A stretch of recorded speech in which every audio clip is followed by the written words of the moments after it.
Everybody, and thank you for joining us today at Sweet Southern Sentiments. I am very pleased that you have decided to come back and watch another video.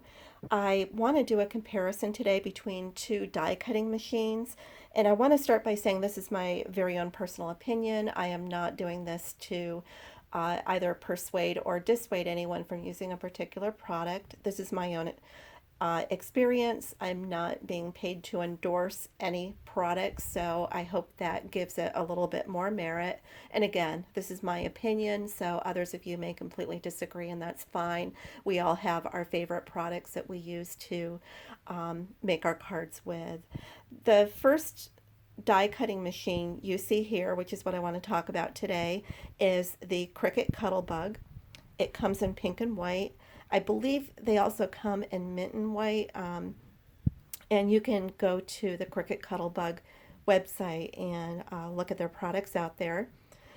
Excuse me, again, I'm not endorsing any one product. I'm just simply giving my own opinion. This machine is very small and light, easy to take with you, and one of the features I really enjoy about it is once you do open down these doors, it's got a suction at the bottom that helps stabilize it when you put your die cuts through.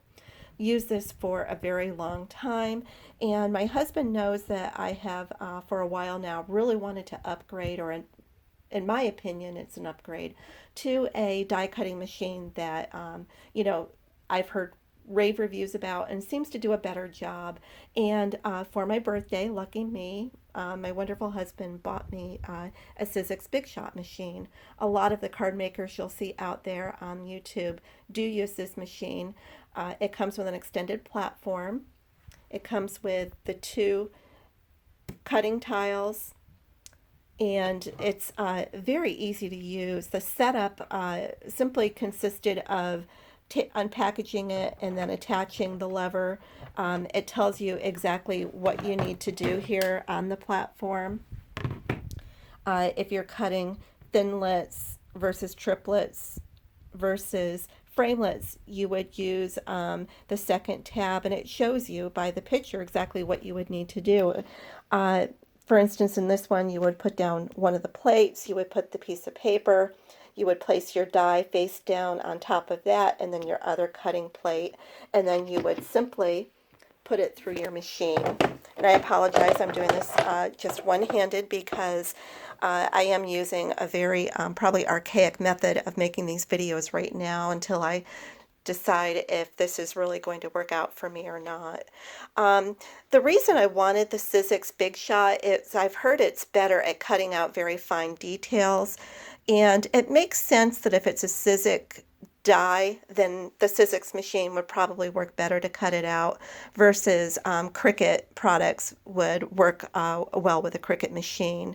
But I wanted a machine that could really handle all types of dies, in particular those very fine detailed dies.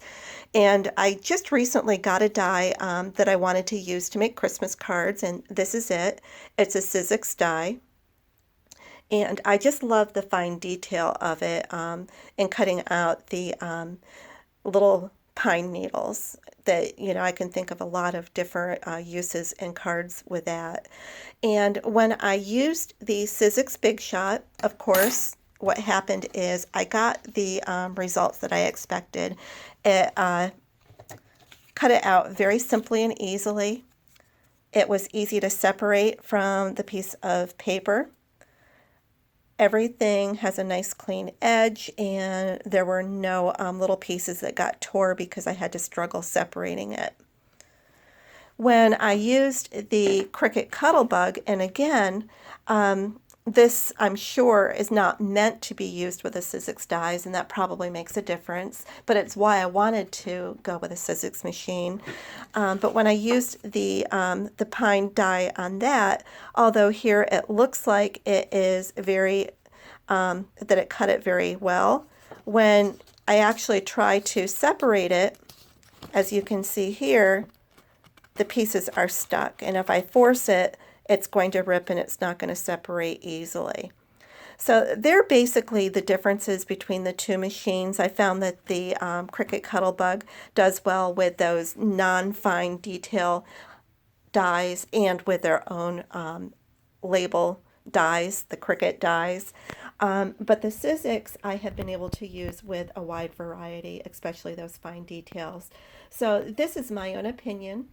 I, hope it's been helpful to you. I encourage you to try both if you're in a position to do so. And I think that you'll be really happy with the Sizzix Big Shot. Until my next video, thank you for watching. If you liked it and would like to see more videos made by a novice, please click like. And, if you could and you're interested in the videos that I have coming up in the future, click subscribe if you want to give it a little more time to see how this endeavor goes. I understand well. Thank you all for watching and have a blessed day.